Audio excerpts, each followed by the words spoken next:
I haven't seen you since the play. Yahoo!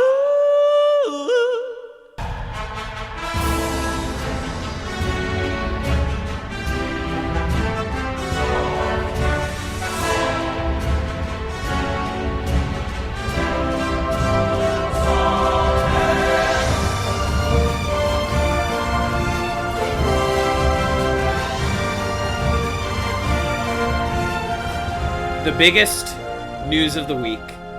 Caleb, a nation mourns. Caleb, a nation, not since 11/22/63 has one nation so mourned the loss of a great visionary. Of course, I'm speaking about the fact that Justin Lin has stepped down as director of Fast X, the 10th film in the Fast and the Furious franchise. I hate you so much because, like, during Mama Judd did die, but then you also did make a Stephen King reference. Well, it wasn't a Stephen King reference. It was literally just a reference. It was a date, JFK but like was assassinated. But Stephen King did make the book / show 11/22/63. Caleb, let's all be honest with ourselves. That is why I know the date of the Kennedy assassination off the top of my head, is because he made that big book, and that Hulu show with James Franco that I certainly did not watch.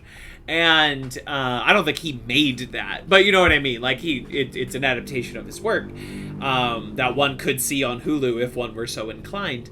But no, that is why I know that, and that is actually the second time in like a month that someone has been like, why do you know the exact date of the Kennedy assassination? Just like ready to go. And I was like, Stephen King. Stephen King wrote a book. Our friend Stefan Urkel wrote a book. No, that's Stefan Urkel. Stefan Urkel. I don't know what the demographic. I know one person in our audience who's like, hey, I recognize what you're talking about there, but like I don't feel like Stefan someone's seen that James Franco fucking TV show. Yeah, someone loves James Franco 11/22/63 and also the show Family Matters and like the later seasons where like Family Matters is so crazy because it was a spin-off of another show, a regular show, and it was about just like a regular Chicago cop, you know, played by Reginald VelJohnson, who we remember from films like Die Hard and Ghostbusters 1. And he is just a regular Chicago cop. He's got his family, his daughter, who's, you know, young and coming into her sexuality, his dumb son, you know, he's got a nice wife, he's got like a grandma, there's an aunt that lives with them, you know, like there's a whole dynamic there. Yeah. And then they introduce this little fucker named Urkel, named Steve Urkel. He's this little nerdy next door neighbor kid. And slowly over the course of many seasons, he will take over the show like Invasion of the Body Snatchers. He will slowly transform what was a blue collar sitcom about a working class Joe into a show where like a guy steps into a machine and becomes a hot guy. Just the wildest fucking trajectory I've ever seen a television show take. And it's like when you're reading an old comic about a sailor, and you're like, okay, this is interesting, like this nautical comic, like, I wonder where this is going. And then like 30 issues in, Popeye shows up. And you're like, well, I know what's about to happen to this comic. Sure. I know where this is going, and everyone else is about to get shoved out with Popeye's mighty biceps. He's about to pummel them off frame. Yeah, about to eliminate the problem. You know, it's a true story, unfortunately. He just came in and he fucking bulldozed over a whole comic. But anyway, Justin Lin has stepped down as director of Fast X. We are all brokenhearted about it. Justin Lin, of course. Fast 10, your seatbelts. Fast 10, Fast X. Nope, got nothing. Nope, couldn't do it. But he has stepped down. There's so much speculation as to what's happening right now. Currently, you know, the fingers have sort of pointed at Vin Diesel. Vin Diesel being difficult to work with, which is, of course, the first time we've ever heard anything like that. No one's ever suggested. No one's ever suggested that Vin Diesel was difficult to work with. Certainly not Dwayne "The Rock" Johnson. No one could have seen this coming. Who could have foreseen? How could we have? How could we have? And right now they're looking at rumor is the front runner is Louis Leterrier, who did a couple Transporter movies with Jason Statham, and also Edward Norton's The Incredible Hulk. So this could really go in any direction. I say Vin should just step into the director's chair. I say he should just let him do it. Yeah, why not? Just let him go crazy. He's already like the weird architect of this franchise. I say let him do it. Just put him there. Just let him sit. Should keep it in the family, is what you're saying. Put some tape over the chair that says Justin, and now it says Vin. You know what I mean? Like just like whatever. Yeah, it's not Justin. It's just Vin. Mm-hmm. Do what has been done so many times in the history of Hollywood, and like you keep a second director behind Vin Diesel. Yeah, give him his little job shadow. Who's there like just in case? You know what I mean? Like not just Vin's in case. Justin Lin. Yeah, Justin Lin, right? But he doesn't want to be around. He has decidedly said no, which is a goddamn shame. But honestly, probably good for him. Probably. Good for his mental health, his well-being. Yeah, probably good for all sorts of things, like doing movies that people don't already just kind of go. But like Paul Thomas Anderson was sitting in the backup chair during the production of Prairie Home Companion in case Robert Altman like fucking died in the middle of production, or like Sam Raimi was sitting in the backup chair on Hard Target starring Jean-Claude Van Damme in case like this Hong Kong import John Woo was like fucking up the movie. You know what I mean? Like this is not just let Vin sit in the big chair and then just get another guy to sit behind him and just be and like kind of fix things. Sure. Just make a little actually direct. You let Vin hold the big thing, the old school the old megaphone. Big cone. He holds the big cone and he gets a little like beret. And I don't think he gets the megaphone. No, I think he has a souvenir cup with Groot on it. Oh, cool! He's got a big Groot cup. That's big Groot souvenir cup. It's great. That rules. Yeah. Who should sit back up with like Vin Diesel? Who should park it? And, hang on, I've got it. I know the name 100%. It is. I believe in you. Give me 30 seconds to do Google magic, and I will absolutely have the name for you, and you will hear it and believe that there's no other possible answer.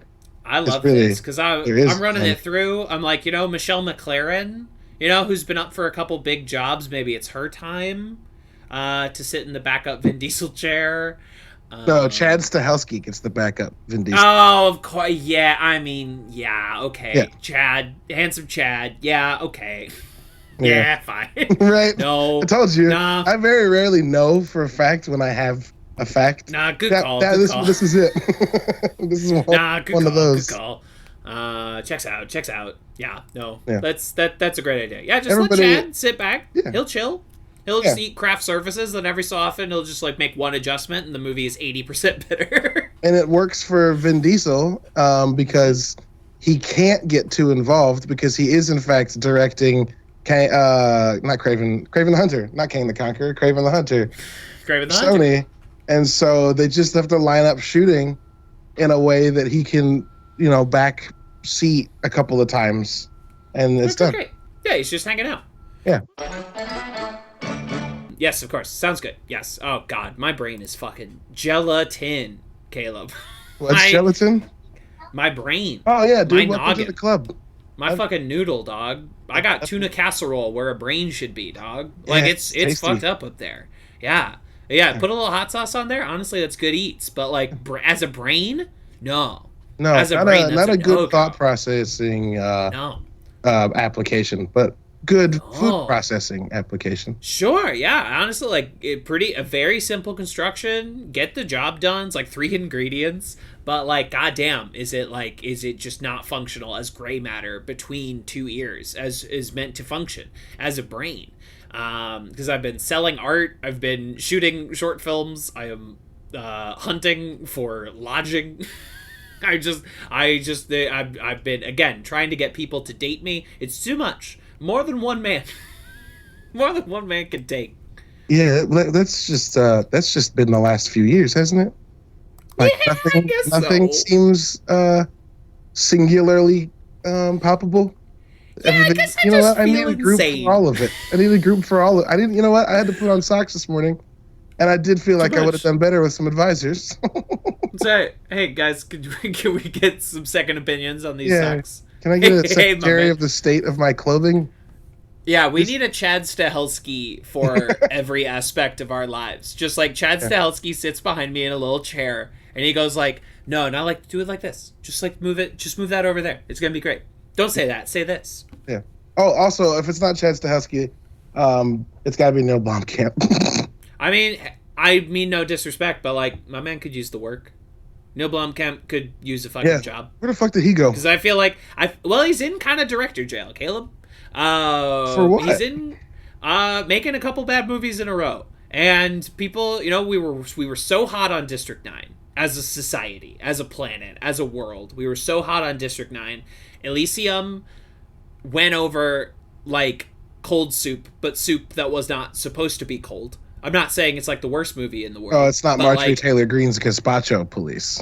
no, amazing. Never forget that. I hope you make that same joke in like a year. I hope Gazpacho Police, like how every 6 months I just tweet the words Four Seasons Total Landscaping. Yes, you do. I don't Every want time I'm like, anyone. I what? don't want anyone to forget. I don't want anyone to forget. Yeah, and then Chappie was like, I don't know how you personally feel about Chappie. I didn't even see the film Chappie. Chappie went over like Tom Hooper's Cats. Chappie was a like for Hollywood and the Critics Society and audiences around the world was kind of like a maybe we backed the wrong horse, making us reevaluate. Chappie, I'm partial to it because I do like Neil Blomkamp. Mostly because I think his hold on realizing sci-fi things is pretty good. I am also very aware that his stories are, if Ham-Fisted needed a poster child. But no, I think Chappie has its merits. I think it's a bad movie, but I think it has its merits. I've realized over the last several months that I'm largely a person that's really hard to displease at the movie theater. So, I mean, props to Morbius that did, in fact, find that vein in a way that I did not think was possible. It was the one. And even then, I did have to, like, talk you down a little bit. I did have to make you go, like, no, that was bad. And you know what? Honestly, like, good for you. Like, it seems like you enjoy a lot of films. And, again, good for you. Sure, yeah. I think some people are like, oh, you're not a real critic because you're not critical of much. And I'm like, that's silly. No, I just think I only go see things I have a pretty good idea I'm going to like. Again, Morbius being the outlier. Yeah. I went into that theater very much as a person walks into a room they know they're about to be fired from. But oh my God, Caleb, follow me on Neil Blomkamp here, because I was curious, because I'm like, God damn, I have not heard from this dude in a minute. He did a bunch of What shorts. is going on? He did a bunch of shorts. I mean, I know million for a fact, short films. He started Oats Studios, which was like a small, for lack of a better term, incubator. What's the word, term in tech where they have shared Incubator. workspaces that have a bunch of Yeah. So he let a bunch of people direct things, work on things, build things up under his like little production house, Oats Studios. They made a short called Raka that was really good, that had potential to go somewhere, and of course, as you are looking at his IMDb page, never did. Zygote had Dakota Fanning in it. That was also very good.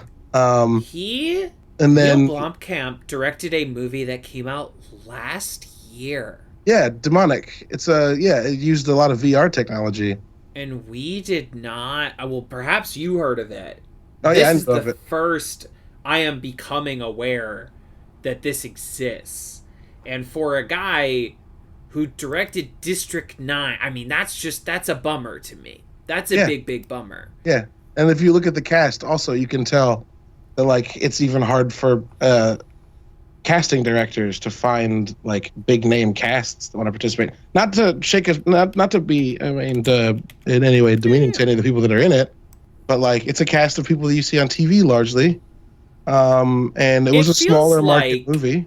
I don't know anybody who watched it and talked to me about it. No, I've literally never heard of it. It feels like Alex Garland has the career that we all thought Neil Blomkamp would have, and to a lesser extent that we thought Dan Trachtenberg would have. What did Dan shut him down too? Dan Trachtenberg did 10 Cloverfield Lane in 2016. Huge debut feature. That thing went over like gangbusters. I know it wasn't like the biggest theatrical hit in the world, but like was a huge critical and audience success. Universally agreed upon that movie whips ass. And then, he was one of the guys that was attached to Uncharted for a while. Mm-hmm. He just got attached to several different things. And then, but since 10 Cloverfield Lane, he's directed 4 episodes of television. Yeah, he directed the pilot of The Boys, right? I remember that. Yeah, he did The Boys, he did a Black Mirror, he did a Waterworld television show, sure. And no, that doesn't even look like that hasn't come out yet. That hasn't even been filmed yet. But here he comes. Here is his big comeback play. Dan Trachtenberg, director of 10 Cloverfield Lane. Oh, he's doing the prequel Predator movie. He's doing I am excited Predator about this movie. Set in the fucking Comanche Caleb. Yeah, that's dog, an of movie of like pitch.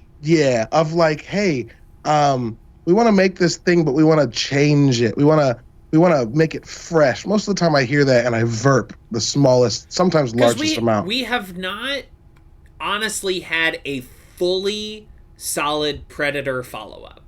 No. Ever. Like, it's Predator 2. People like various ones to various different degrees, but there has not been here is a completely solid second Predator movie. Yeah. However, when they pitched one that takes place in the Native American community, yes.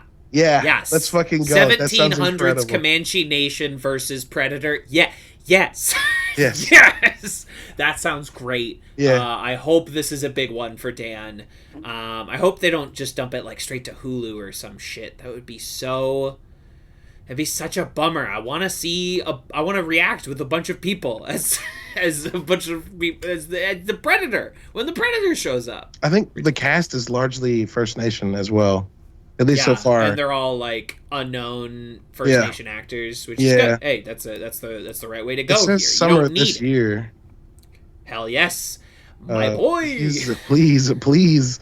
Also, as a person who buys beer and many things based on how well you designed the case / wrap, whatever, market me, baby. It works. That's everyone. You're just honest about it. Sure, yeah. The poster for Prey? Yes. Fucking rules. It's so good. It's so good. Minimalist poster. Right? There's a lot of video games that could learn a lot from just better box art. I'm one of those guys a little tired of white guy turned around with gun over shoulder, looking 3/4 turn? Are you a little tired of that? Tired of its being generous, Kev. I have grown weary, I would say. Yeah, very much. And I scroll through the stores frequently because I am nothing if not a good little capitalist, and I want to spend money on the things that I like. And I will frequently get through a store perusing session and go, there's probably a good thing in there that I might like, but I didn't click on it because it didn't look like it was good. And you gotta get better at that. Everybody, you gotta market yourself well. Don't market yourself well. This is, of course, Advanced Media Studies, the podcast where we aim to talk about every piece of pop culture ever created, one week at a time. Welcome back to our Mythic PodQuest as we barrel through Apple TV Plus's Mythic Quest. Our journey is almost at net. It's getting there. This'll freaking sneak up on you, my dog. Yeah. I am one of your hosts, TV's Kevin Lanigan, but you might know me better as the Nebula Award-winning writer of Tales of the Anna Wren. I am the daddy host, Caleb, the host with the mostest kids. The pause. And if I've had, it's been a long time since I finished a book, Kevin. But if I ever did finish a book, it would in fact be because it was actually written by Isaac Asimov. Of course. Which is what I used to open last episode, but I'm a dumb boy. And Whoops. whoopsie poopsies. No one was gonna call you out on it. No, We were all thinking about it, but I was gonna let you have it. I appreciate that. I I was gonna appreciate let you that. off scot free. Oh, like Ridley Mr. Scott's Miracle. production company. Oh, is it called Scot Free? That's a great It's name called for it. Scot That's Free. what I would do. That's what I would choose. Yeah. Did It's Tony it's Scott the get bird, to share it's that? The bird flying. Oh, the bird Little flying. little picture. Yeah. Did Tony get to double up on that, or is that just a Ridley joint? I don't know. I don't know. I don't know either. And there's no way to look this up. It was founded in 1970 by Tony and Ridley. Tony and Ridley. Great. I'm glad it was a collaborative effort. To hit or miss directors, but when they hit, Oh, God yeah. damn. There you go. You've seen this image. You've seen this. I just shared it with you. Flying. Oh yeah, I've seen that many times, having no context for what that meant. You're absolutely right. That's the Ridley Scott's. Yeah. On your end of the Skype, is there also a picture that refuses to load? Where is it? That is always okay. Then no, you don't. It's just on my end. That is my curse to have this at the bottom of the Skype chat. Always this partially loaded picture of Idris Elba as a cat. I guess that's just me. Oh, you deserve that. Me. You deserve that. I don't. Because I can't. You know what see? it is for me? It's perfectly loaded aligned. on mine. Yeah. Wow, no, amazing. It's great. There was one that didn't load when I was inundating you with images. It's a bummer, and I can't even see it. I know what it is. I know what this partially loaded image is, sure. and I will carry that with me to my Yeah, grave. you have It to is walk honestly, around with that. Yeah. it is a worse punishment. This is my telltale heart, right? Like your not being able to see it is all the worse. Yeah, sure. And my not being able to see it is all the worse. That is again. I will have to carry this with me for all my days, and it's great. It's gonna be great. Let's talk about some Mythic Quest, shall we? Let's do it. Because I'm sure that this will not awaken any lingering memories for me. There's nothing in these episodes that will resonate with me. No. There's nothing that will speak to emotional, honest truths. No. No. No. None. Nothing at all. Something about this is what made me existentially look at my own hands. Why would you suggest such a thing? I can't imagine why you would even say that. Yeah. Also, this is 13% alcohol by volume. Oh yeah, maybe. That feels high. Is that high? Yeah. That feels high. Yeah, it's a little high. I mean, the highest is like 46%, but that's not a beer anymore. But you can't just like drink that. No. The can of that will knock you the fuck out. Yeah, I did a comedy show once, and we needed like a nasty drink on stage, and we used our free drink tickets as performers. We're like, just bring us some nasty shit. We need this for a show, and they came back with like a bottle of essentially like paint stripper.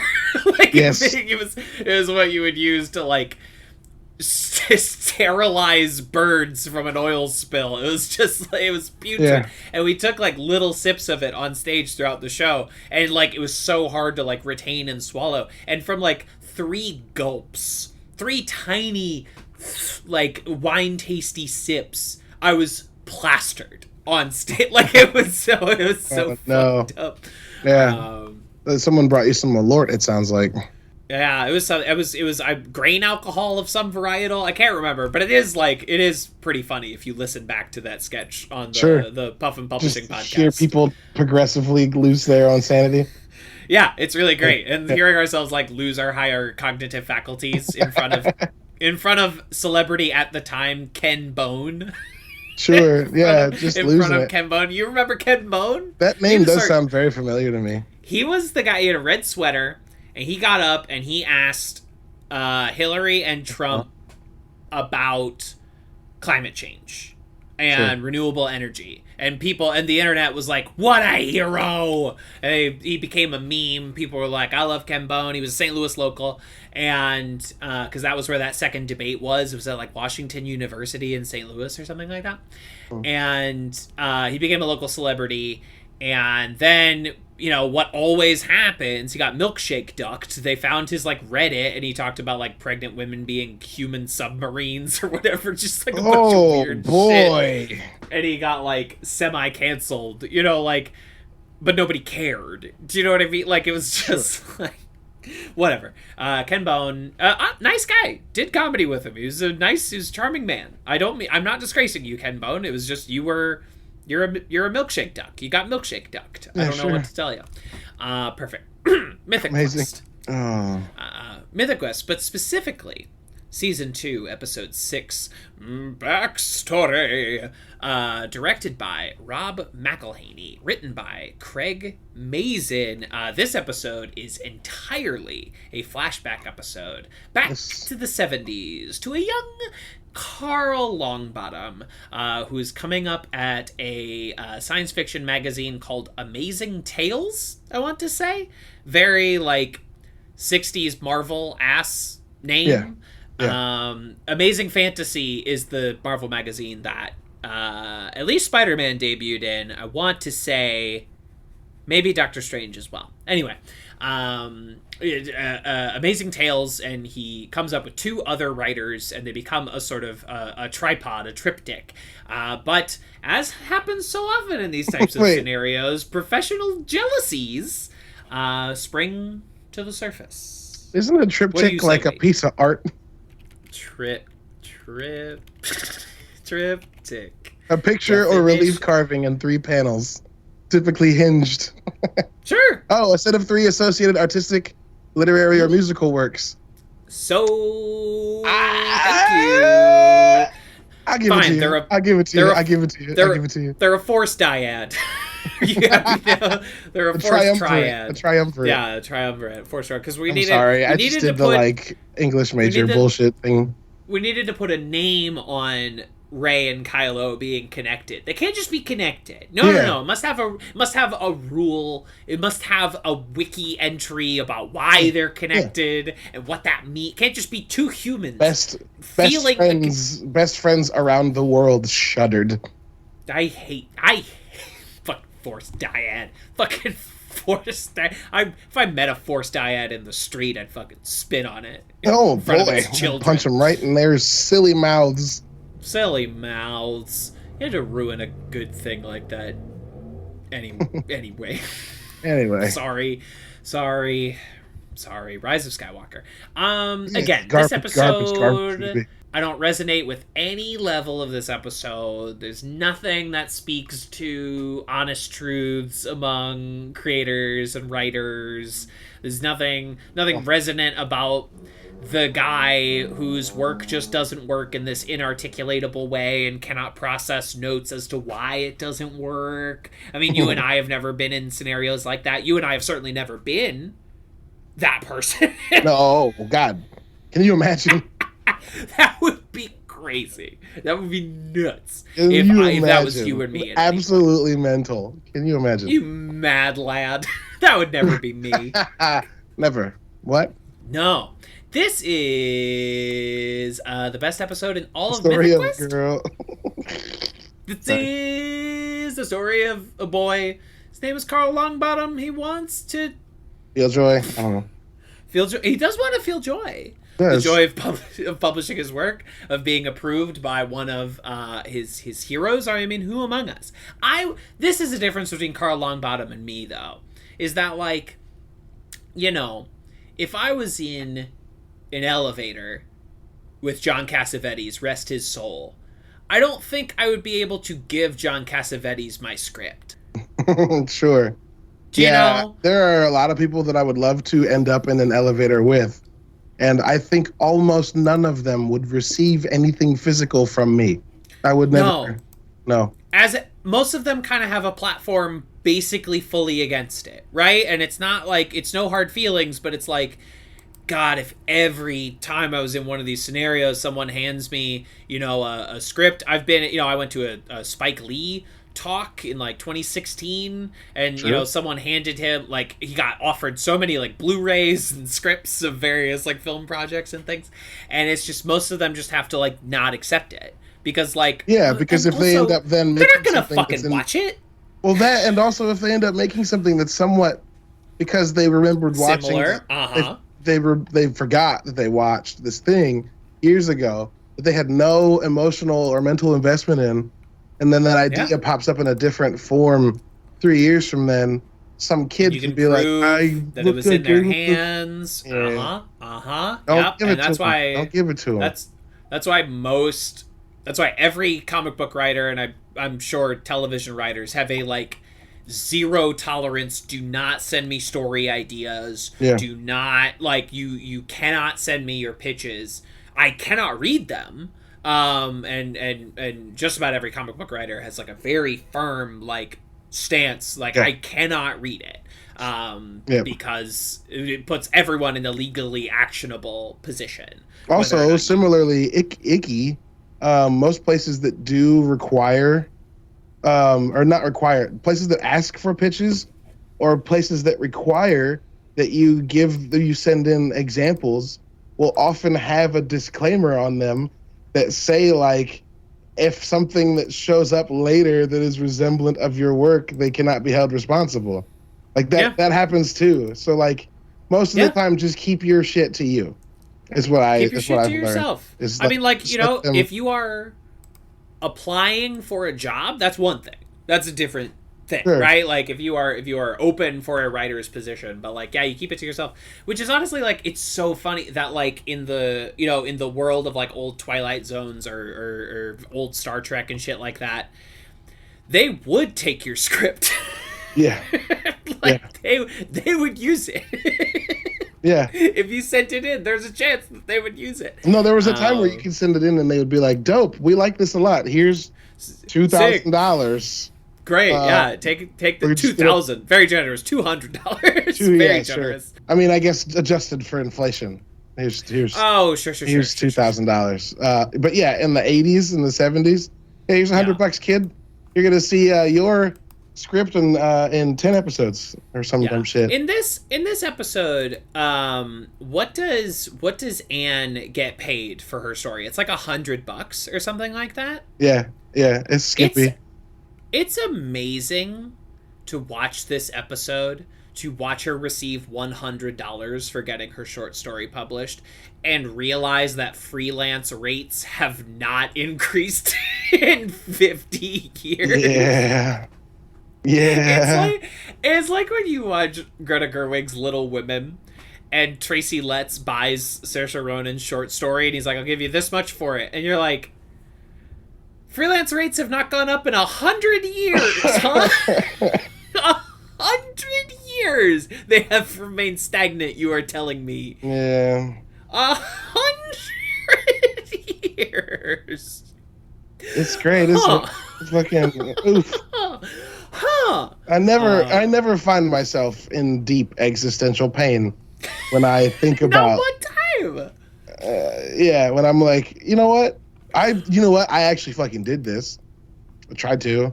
I decided in 2020 that like I was gonna aim for doing freelance, and I got one piece published at Vice, and that felt good. But then like, great. I of course was the guy who made that decision right before everybody's budgets radically shrunk. Yup. And freelance is one of the most unreliable, hair-pulling fucking things in the world. I can't imagine trying to subsist off of hoping the thing that you spent 50 hours making would get, just a couple $100. Good Lord.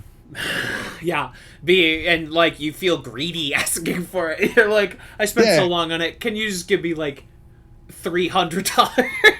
Yeah.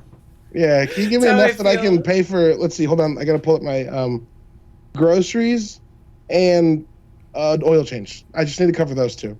I'll buy 10 boxes of 60-cent Marichan ramen noodles and just live off of riboflavin and yellow dye number 5 for the next 3 weeks. You know what? I hear there's a lot of nutrients in yellow dye number 5. I think you're in a good spot. But it's great. It's excellent. It's excellent to know that this is that those have remained stagnant. But this episode is so good. It's interesting that because Rob McElhenney has directed 2 episodes of Mythic Quest. It is this, and it is Dark Quiet Death. Yeah. Which says a lot of interesting things about Rob McElhenney's aspirations as a director, sure, as a filmmaker.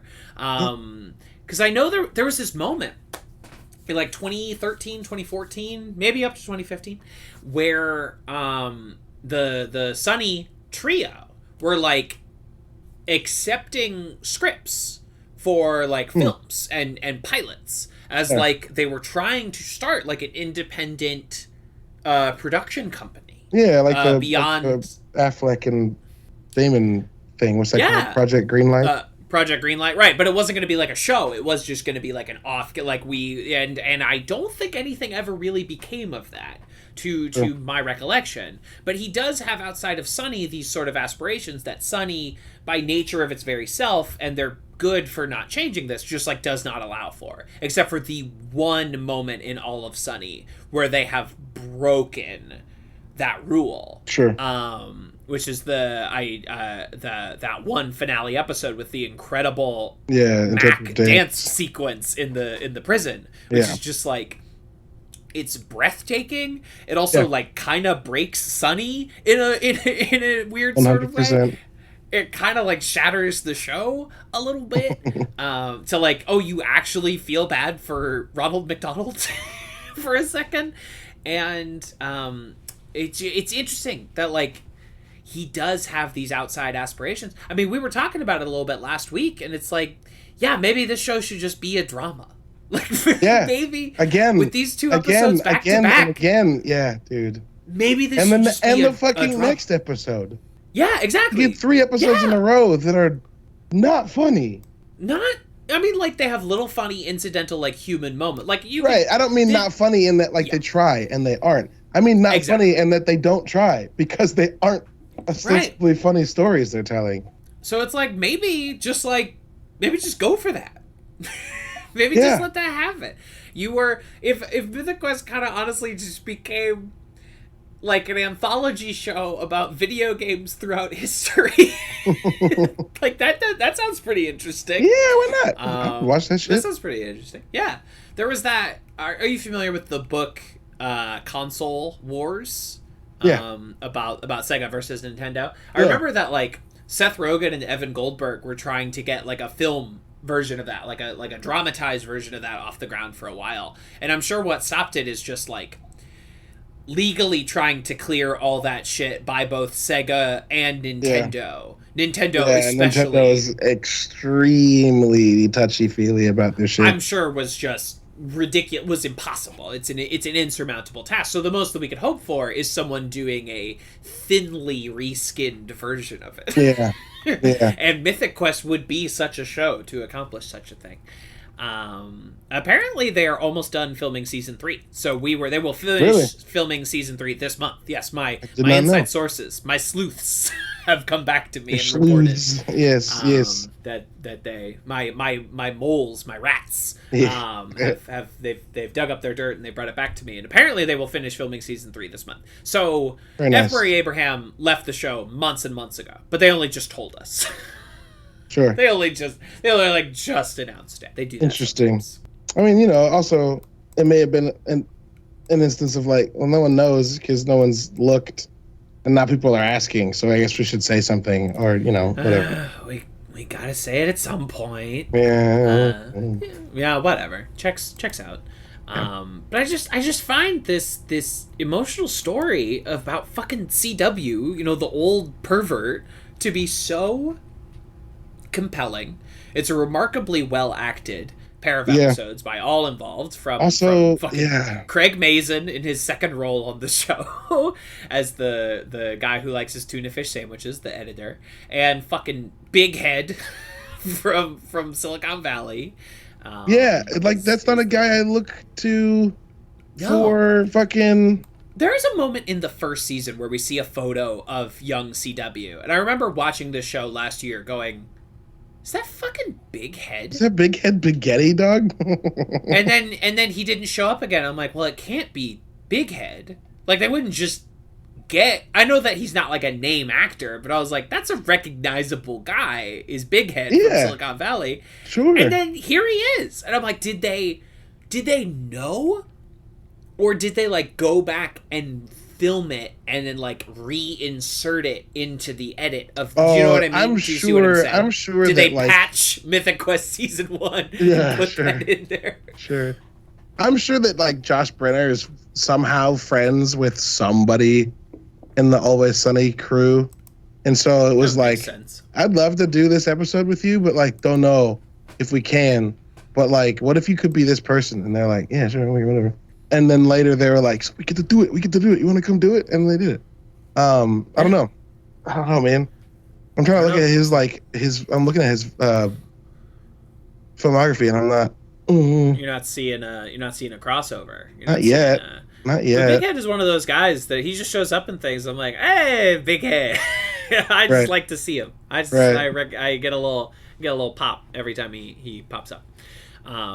But all of it is just so good. Like there's that rhythmic sequence where like CW is like writing and rewriting. The flickering bulb is such an interesting method because it accomplishes multiple things simultaneously of being like, obviously this is a rundown apartment, this is someone who's like not taking care of his surroundings, but also it is like a tension raiser that it's like it's blinking in and out at odd times. It's very unsettling. The music, the fucking score in this episode is unbelievable, and they're like bringing it up every time like the light is flickering, and it's like it's all the different disparate pieces working together in strange and interesting ways. It's really, really well done and executed on every level. And I, of course, am just such a fucking slut for 70s like fashion and design, like I put out for those like deep dark grained woods, the terrible garish clothing, matches. The brown and off brown,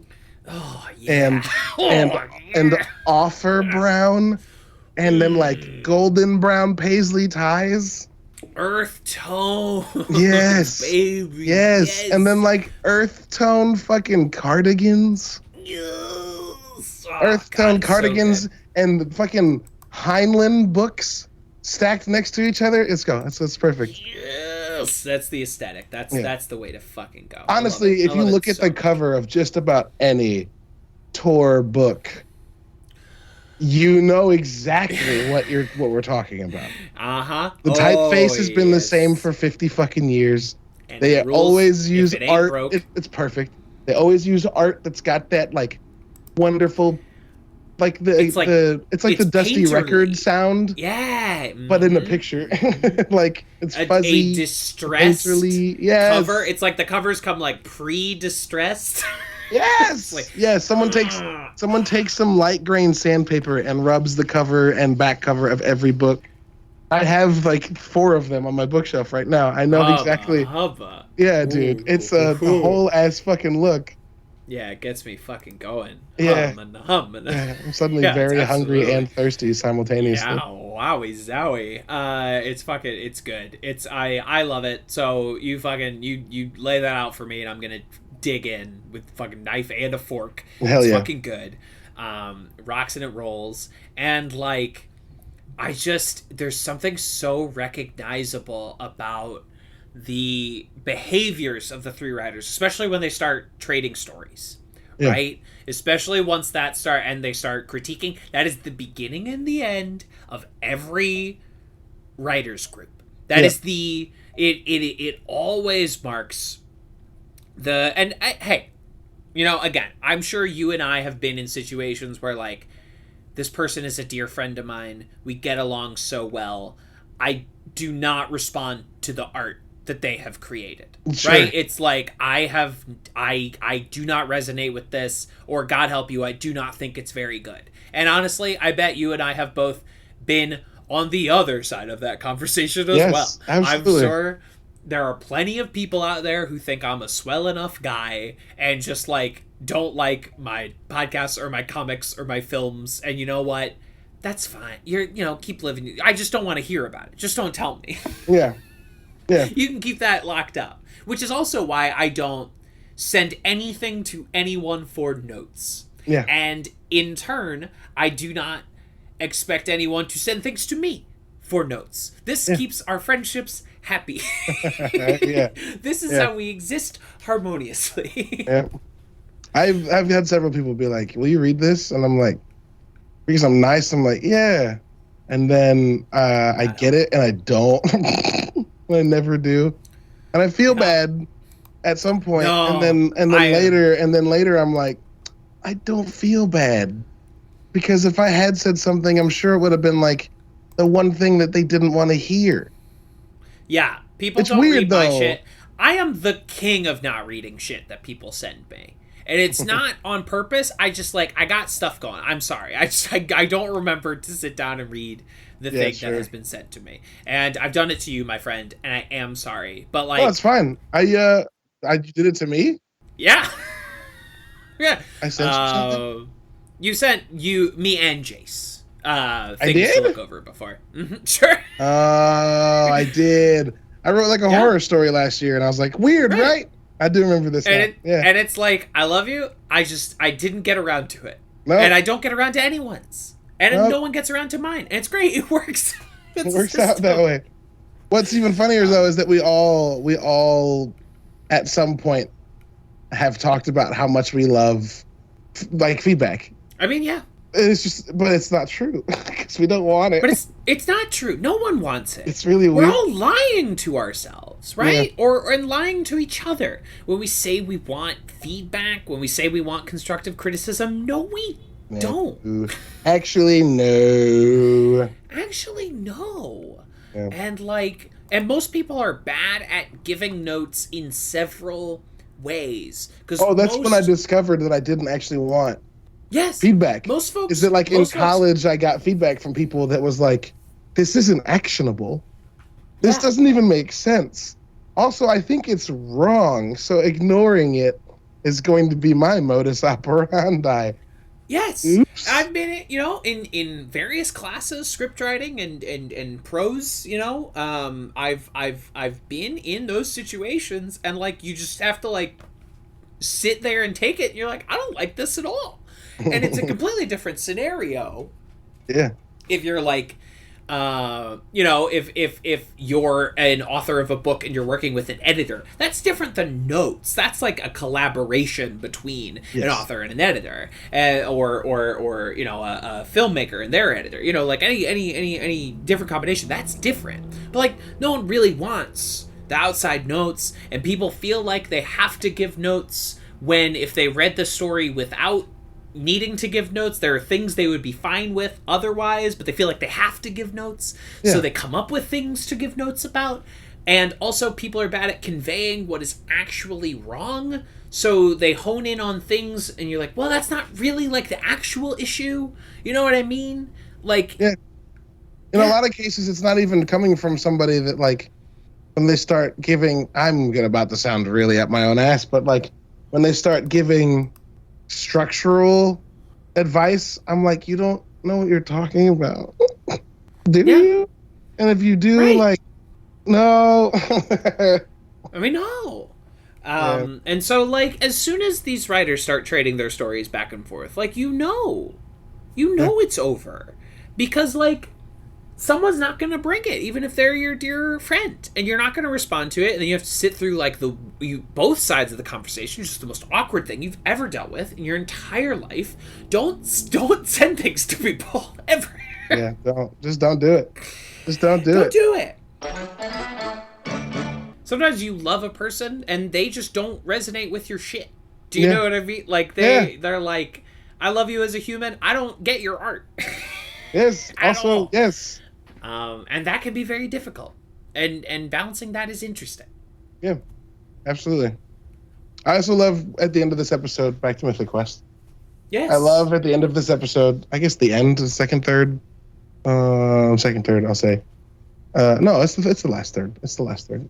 When CW sees the Magnavox and Pong, and like has his moment of like, it's all gonna be digital.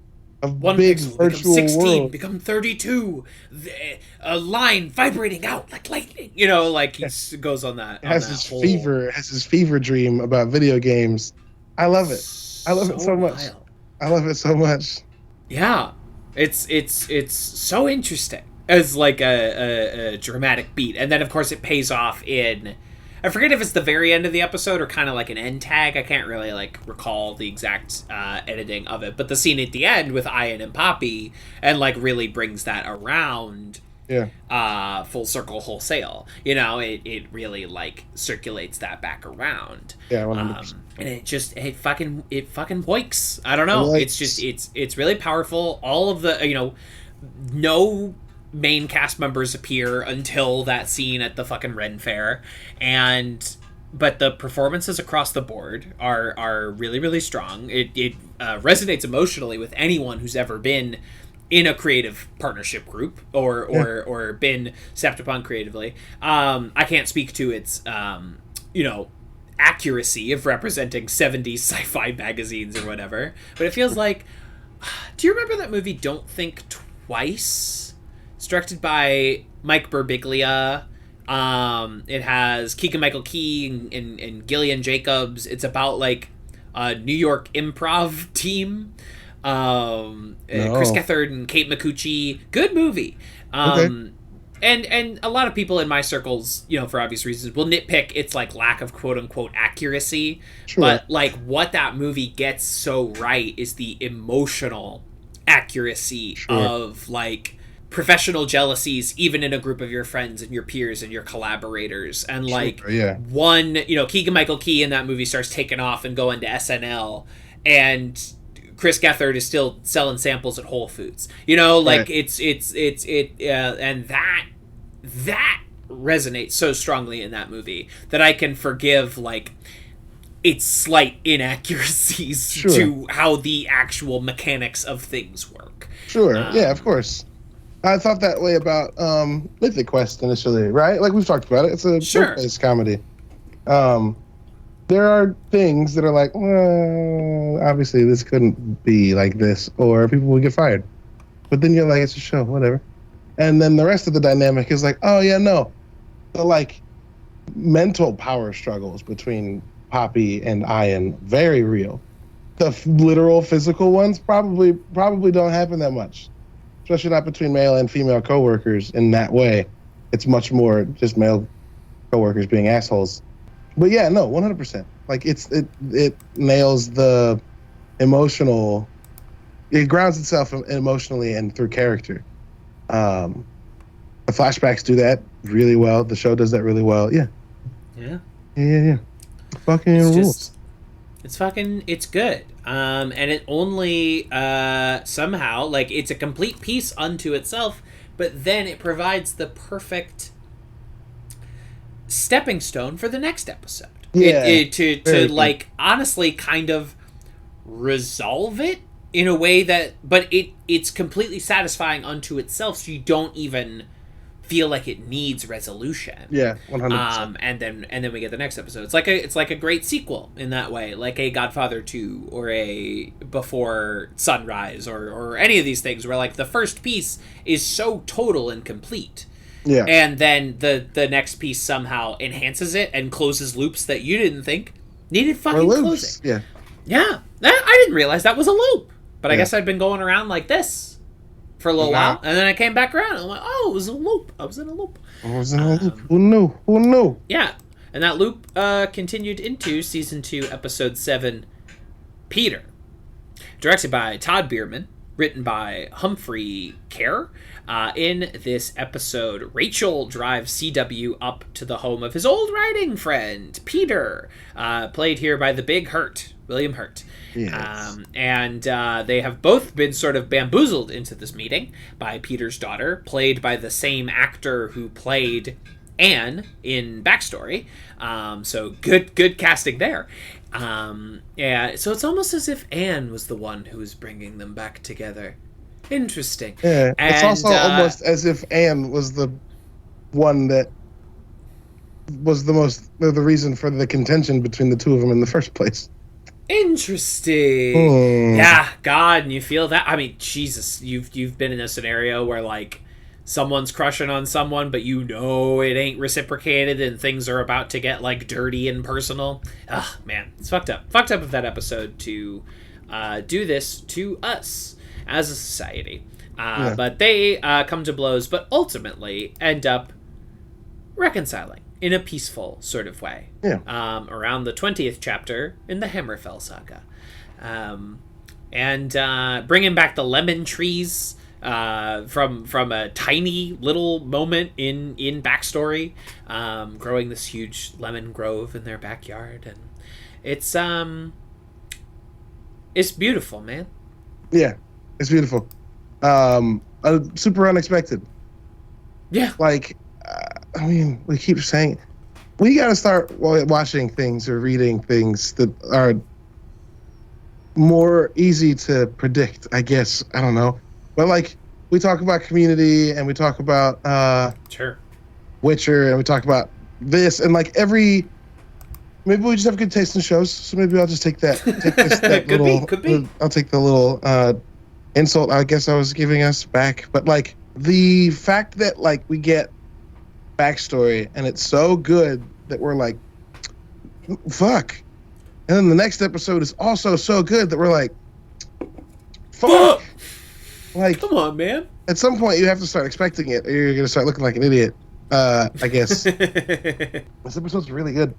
It's really good. Yeah. It's way more really touching and intimate than I thought it would be. Absolutely. Again, a show that's, like, mostly written itself up to be pretty funny. Taking much more of a backseat and talking about, like, these two dudes, like, long feud with each other that's kind of built out of bullshit is a really interesting take on, like, why to tell a story. I dig it. Mucho. Yeah. Mucho. Oh, I forgot to make my quote for this episode. It was like, oh, am I also the one who gave you a face like a fucked ass? Because I thought that was your mother. God damn it. Also, my inebriated state. Josh Brenner's young CW is so good. It's really good. It's like, it's a good... You understand how he becomes F. Murray Abraham without it being like an impression. Right. It's like it's really strong. It's good casting. There's a part of me that almost wishes it had been Tony Revolori just for the Grand Budapest Hotel verisimilitude. Where he plays a young F. Murray Abraham in a complete bit of race-blind casting. There's no way it logically makes sense that Tony Revolori becomes F. Murray Abraham. But Wes Anderson, he'll do that. He'll fuck around like that. He'll fuck around like that. But yeah, this is the first time we've seen CW in the flesh in the entire season. And as of the announcement of F. Murray Abraham leaving the show, one of the last times that we will see him in the flesh.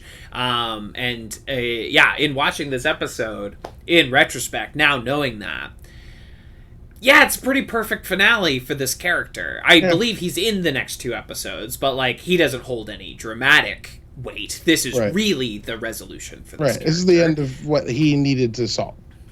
Yes, and it was what he needed to solve was in fact the void in his soul, right? What he needed to solve was the hole at the center of his being, and putting aside 40 years of petty jealousies to hang out with your friend, to experience their work, to admit that you liked his work this entire time. I mean, there's that sweet moment at the end where he reveals that he's been reading, the books the entire time, and he read some of them multiple times, that he liked them so much.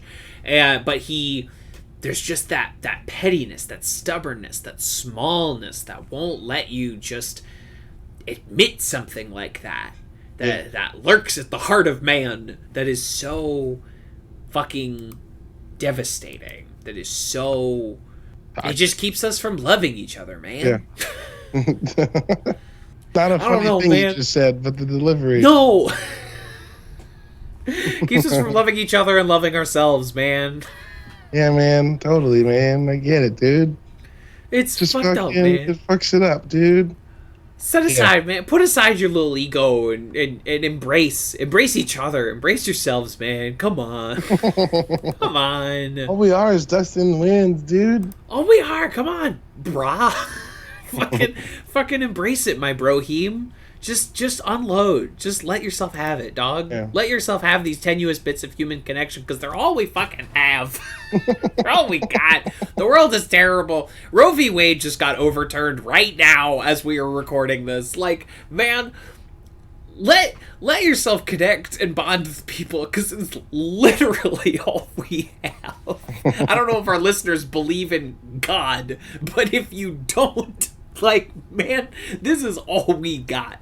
So fucking put aside your smallness, your petty jealousies, reach out. Don't let yourself fucking close yourself in. And I'm as guilty as that as anyone. I'm not some guru. I don't live some perfect life. But, like, goddamn, reach out and fucking touch faith. Grab somebody. I don't know. Yeah. Jesus. Touch some grass. And by grass, we mean, like, your fellow friends.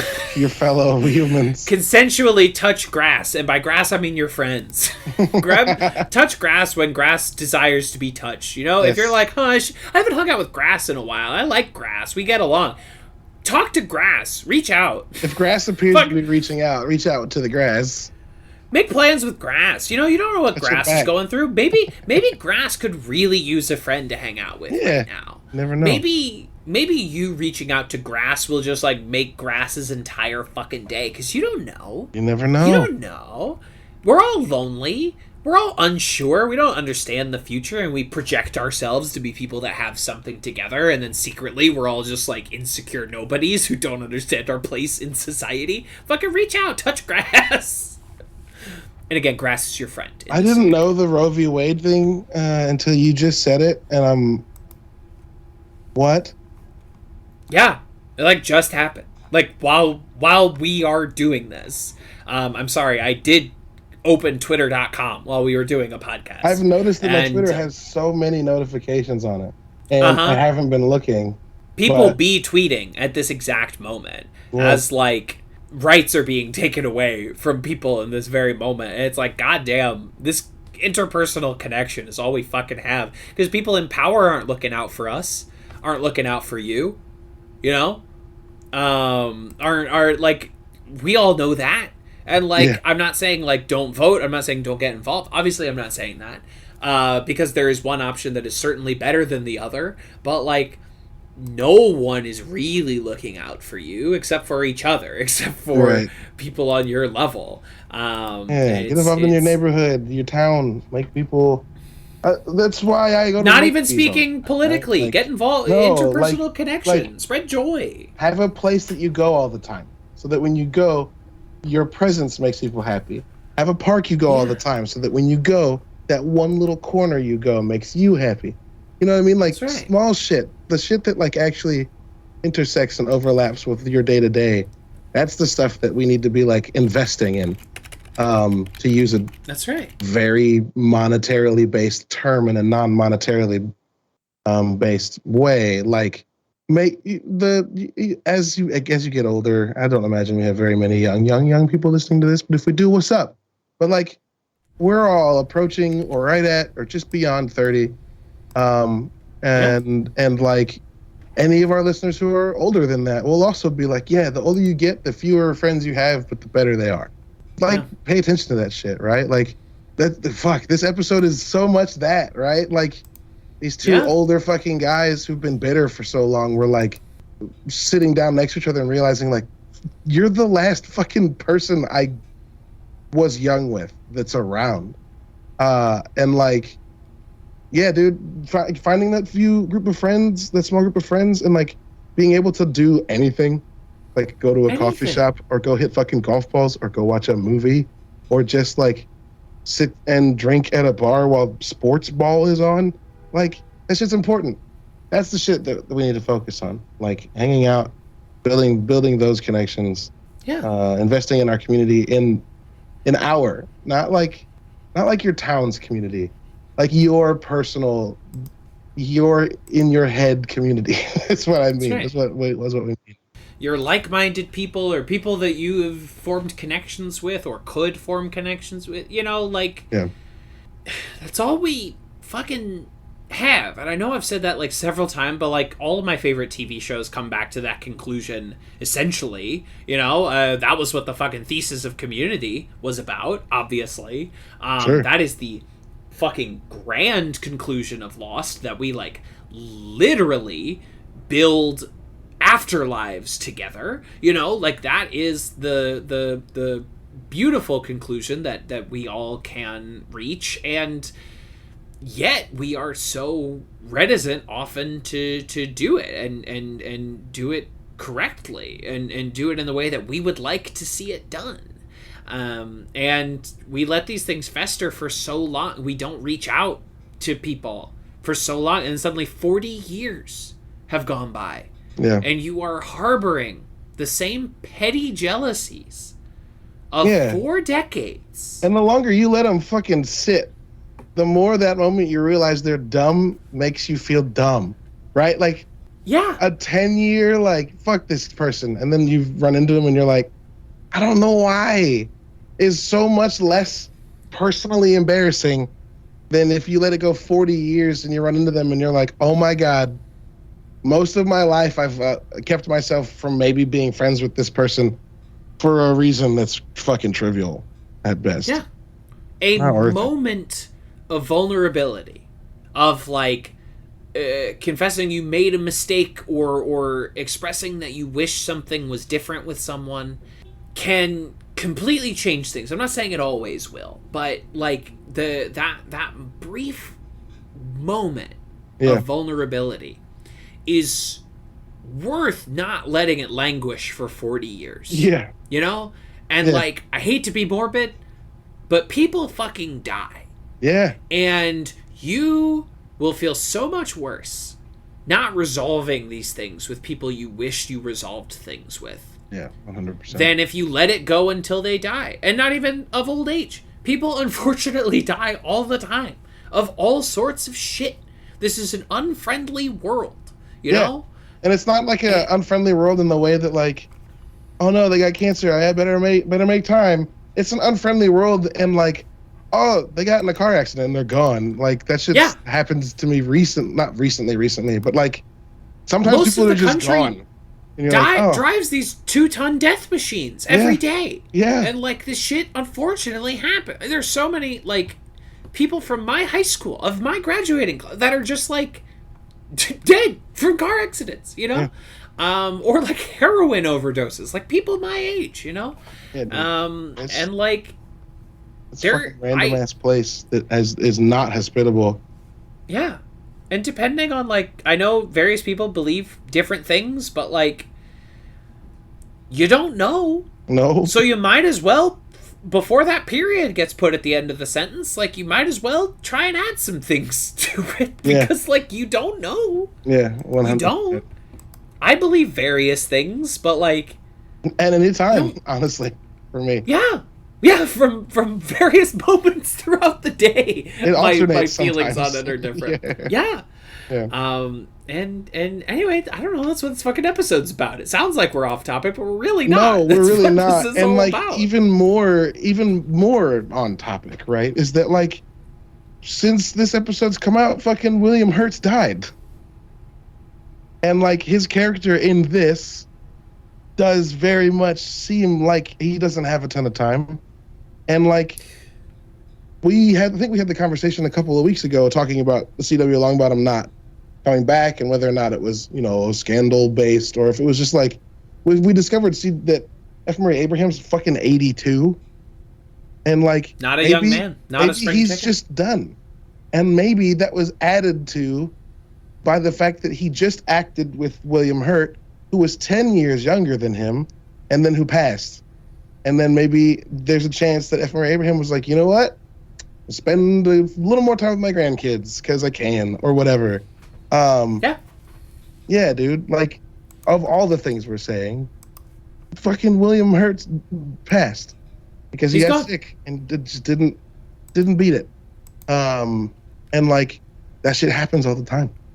Happens all the time. You know, like, I think it's come up various times on this very podcast, but like, you know, my dad died.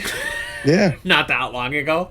Died in December. I went to his funeral in late March, you know? Like, that shit happens. And that will remain unresolved for my entire life going forward. You know, like, that fucking complicated relationship will continue. That's it. That's what it is. And that is now, like, the definitive statement on the entire thing. And, you know, and William Hurt is like a guy that there is some unfortunately, like, unsavory things in his past. But he is gone now. And I don't know, we have this brief little window. We didn't get to choose it, and you don't really get to choose the people that you encounter, but you can choose who to hang on to, I suppose. Right. Or at least try to hang on to, right? Try to hang on to. Yeah. You have people that you can choose not to give up on, right? There you can choose to go, you know what? Actually, I'm going to try and figure this out. Yeah. More than you're going to say, you know what? Fuck it. Because fuck it doesn't really, it never hardly solves anything. And of course, don't get me wrong, there are times when like it's absolutely healthy to be like, you know what? Fuck it. Oh, absolutely. Absolutely. You're like, this is no longer worth the emotional investment. Like me and my dad. Right. There are absolutely times where that is the correct response. Yeah. But I think that it's probably safe to say more often than not, it's probably something that, like, if you just, like, sat down and went, that hurt, or I fucked up, the other person would be like, that hurt, or like, I fucked up. And then you can just, like, not feel that way anymore and move past it. Right. And, you know, sometimes the other person probably feels the same way. You know what I mean? Like, sometimes it's like, yeah, damn, I do wish I had done a better job of this. And you sit there, like, with your friends who live in your area, and you're like, oh, I wish I hung out with this person more. Oh, well, moving on. And you're like, no, you can fix, that's a fixable problem. Yeah. Oh, the number of times where you say something and the other person's like, I was thinking the same thing. It's like, damn. So not only was this about some shit that was dumb and we mostly forgot it, but we also wanted to move past it for as long as we, good. Because humans, beyond being fragile and vulnerable, are also wicked dumb. Humans are wicked dumb. And we'll be like, I'm kind of over that. We're short-sighted. We don't have our best interests at heart. Our own best interests at heart, personally or as a species. Yeah. Personally or aspirationally, sometimes even. Yeah. Like, we're messy fucking people. And the best part about messy fucking people is that there's no absolutes. Except for, in this case, that it ends eventually. So fucking get muddy, get dirty, play with that shit. Fucking figure it out. Let's just wait for it to be savory. That's right. And, I mean, that is what this episode of Mythic Quest is truly all about. Yeah. And that's a good piece of TV that can wring this kind of fucking conversation out of people, you know? That's inspiring stuff. It's what this show is somehow best suited to doing. Yeah. And I simply suggest you about a video game studio is somehow like did 2 great drama episodes about literature, and it worked. Yeah. And I say do it, you know, obviously do a different thing, but like follow this thread that y'all seem very interested in following. I say go for it. Yeah. Why not? Yeah. I would watch every single episode just the same. Absolutely. And I'm sure we will watch them and we will talk about them if, you know, maybe potentially later this year season 3 starts coming out. So you know, we're about to read a bunch of books, and then hopefully by the time we're done with those books, there will be more Mythic Quest and or Witcher to talk about. Yeah, that's the hope. By the time we get there. That's the hope. That's the hope. And there will at least be that Witcher spin-off series with Michelle Yeoh. Sure. Which, we can talk about. We'll talk about Michelle Yeoh. Yeah, I don't fucking. Always. I'm not like marrying us to talking about it, but probably sounds good. Probably could get something out of that. Yeah. Exactly.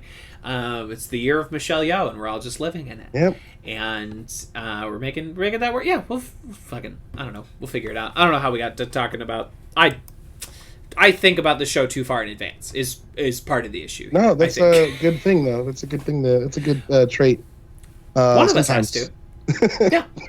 Sure. Sometimes. That's my job.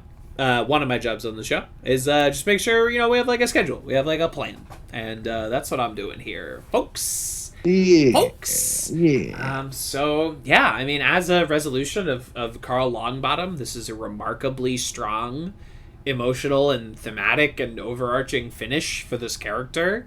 Rachel is kind of mostly just there.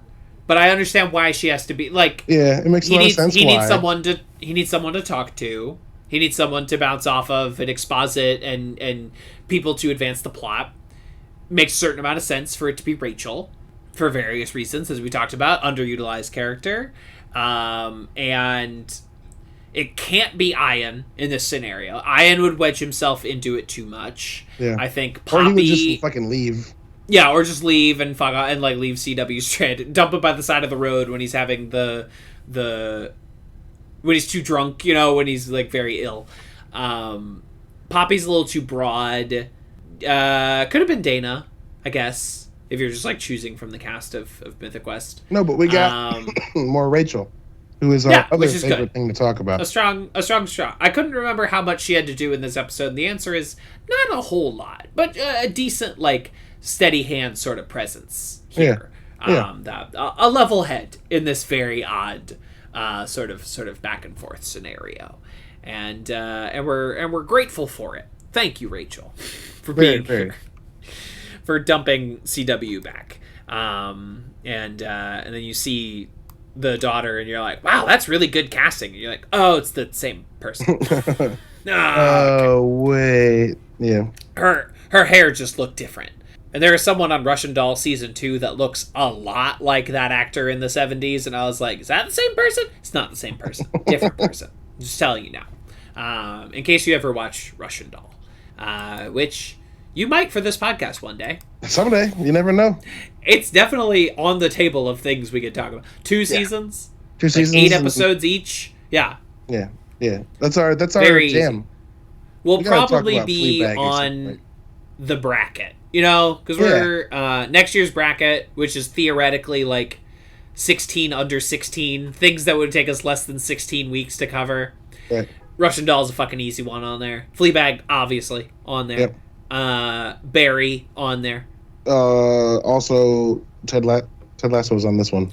Anyway. Ted Lasso could be on there. Depends on how many episodes are in this 3rd season that I'm sure we're going to get sooner rather than later. Let's hope. I need it. Come on, give it to me. I heard Brett Goldstein talk recently, not as Roy Kent. And it's like... He's the most... He's like a yard gnome, dog. He's just like, hey, what's going on? My name is Brett Goldstein.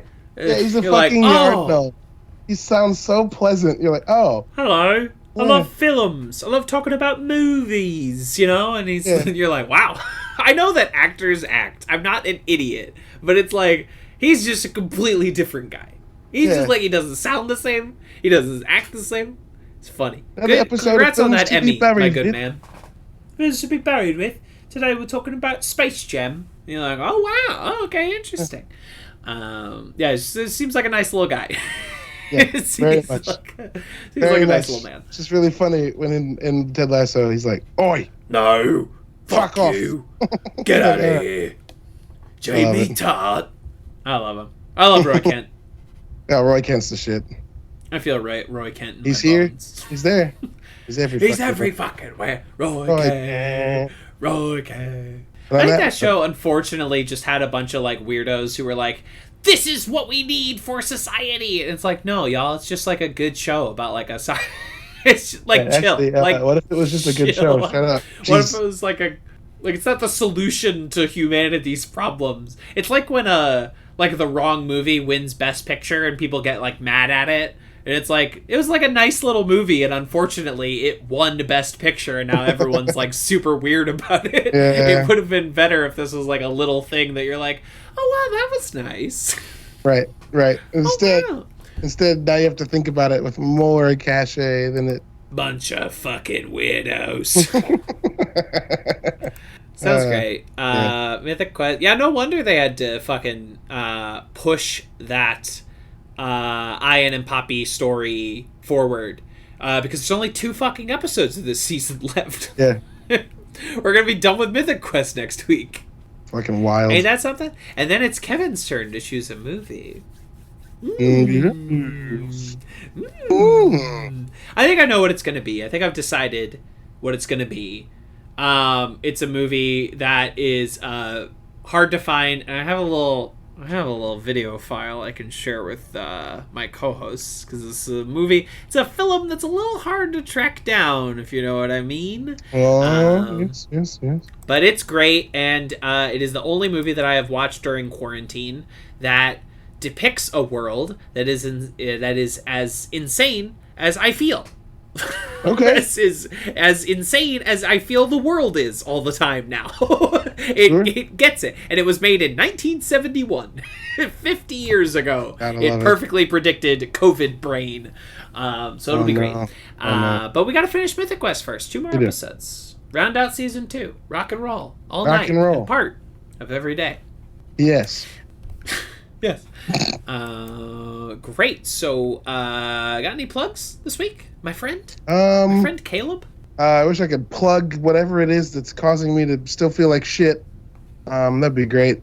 But no, I do a couple of podcasts. This week you'll be getting a Nerdy Bits, MC Dudes, which is our Marvel Cinematic Universe podcast episode. On Doctor Strange, because my co-host is going to see it currently. Yes, and that's I'll be going that's to see about it. To come out. Yeah, and I'll be going to see it Wednesday night. And then we got an episode of the Nerdy Bits show this week. And I'm still digging for guests for the next Bounty Board episode. So, go to nerdybits.com, check out all of our stuff. And, that's all I got. What you got? Hell yeah. I just, shot some film. My first one that I ever did not write or direct. Just camera, which is weird for a guy with a screenwriting degree. But life is full of twists and turns. So be on the lookout for Big, Sad, and hey, I am available, and I do come with my own camera. I just received my second sale of the webcomic I was doing through quarantine, Patty Plague Doc. A thing I was doing as a hobby. I am no great visual artist. I don't really draw. I know how to draw one thing, and it's this one character that I made up.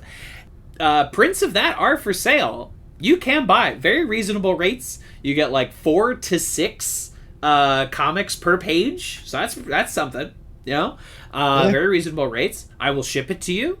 I will buy a protective plastic binder, and I will put it in the box, and I will ship it to you, and it will arrive to you safe and sound. I'm about to ship out my second one tomorrow. It's weird. Again, I am not an artist. I do not know how this happened, but I'm not looking but I ain't mad about it. I ain't upset. So that is a thing that I do now. I should get back to drawing that comic, Patty Plague Doc, Patty, on Instagram, thread on Twitter, and by the time you're listening to this, the second episode of Crazy Ex Pod Friends will have dropped, my show where I'm revisiting Crazy Ex-Girlfriend with my friend and several other friends, and we're having a great time talking about that great musical comedy television show, the best musical show in the history of television. I don't feel like second place is even close, whatever that might be. Take that, Opera. Zoe's Extraordinary Playlist. Cop Rock. Yes, of course, Cop Rock. Interesting show. I might have to make some content about Cop Rock, because it is fascinating. It is a fascinating piece of television. Talk about things that you can watch on YouTube. So that's that. Crazy Ex Pod Friends, wherever you're listening to this, you can listen to that, and you can get episodes 1 week early at patreon.com/TVsKevin for as little as $1 a month. And as I mentioned earlier, I have some expenses occurring to me right now. Patreon.com/TVsKevin. Great way to throw me $1. You know what? You buy one less Arizona tea this month because you gave me $1 instead. Yeah. Buy one less Arnold Palmer because you have given me a tea. You've allowed me to buy an Arnold Palmer, and I thank you for that. New York, expensive place to live. I've decided for various reasons to go back to therapy. It is a good call for me personally. However, expensive, Caleb. Yeah, sure.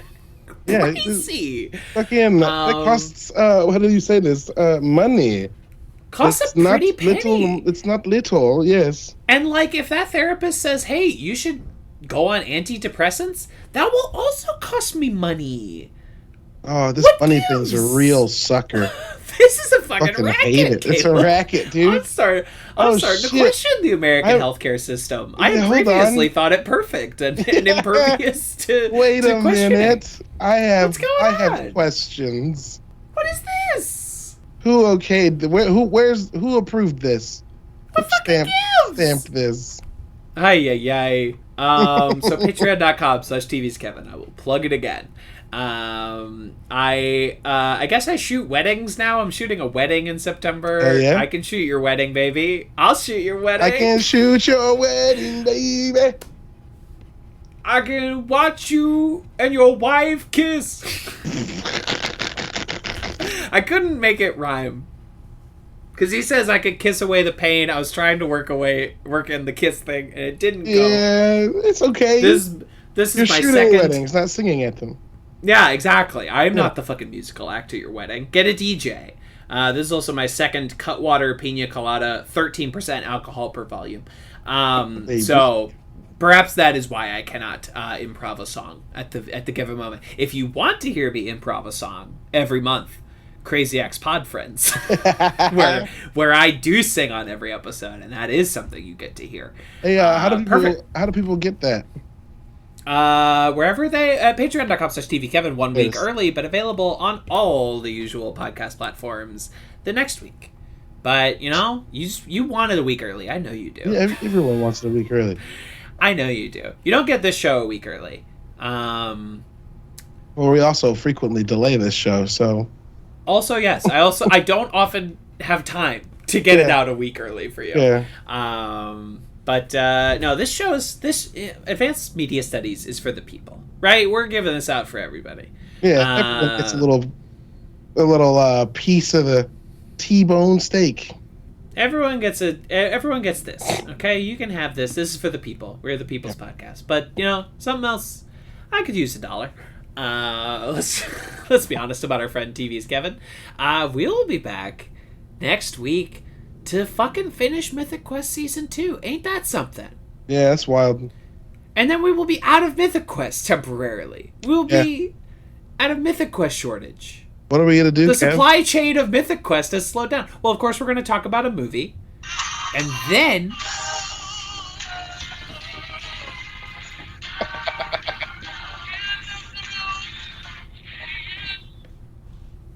So glad you still have that. Oh, it's going to stay on my phone. on my soundboard. 100%. Please. Yeah, you'll need it again in like December after we've read 5 books. Yep. It's gonna be good. That's gonna be fun. That's gonna be interesting. Yeah, it's gonna be great. It's gonna be good. I'm You're gonna excited. like those books. I think They're gonna be good. There's no reason you wouldn't like them. Yeah, sure. There's not like any weird dated references or anything, is there? I don't think so. I mean, there's like dated in that like the books are written in the 80s and they make a couple of like contemporary references that you're like, yeah, who are what? Yeah. What? I was not alive in 1980s Britain. I don't know what the fuck you're talking about. But beyond that, not really, because most of it takes place in space. Perfect. Yeah, so it's great.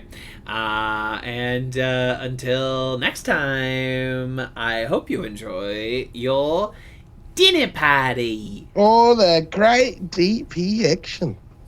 Oh, next time Jace will probably be here too. If that's an incentive for you to come back next week. Do y'all miss Jace? You do? I was gonna say we waited for an answer and we're not gonna hear it. Oh, you do? Of course they do. Why do you miss Jace? Because okay. Oh, sorry. I need to change my voice more. We're just sick of these two chuckle fucks going. Yeah, back everyone's and forth. tired of my voice for sure. We spent most of Community Season 1 just the two of us, and then people got too used to the Jace. Fucking Immortan Joe. Do not get used to Jace. It will make you weak, and you will resent their absence. Hey, good movie. We should talk about that movie at some point. We should. That movie fucking rules.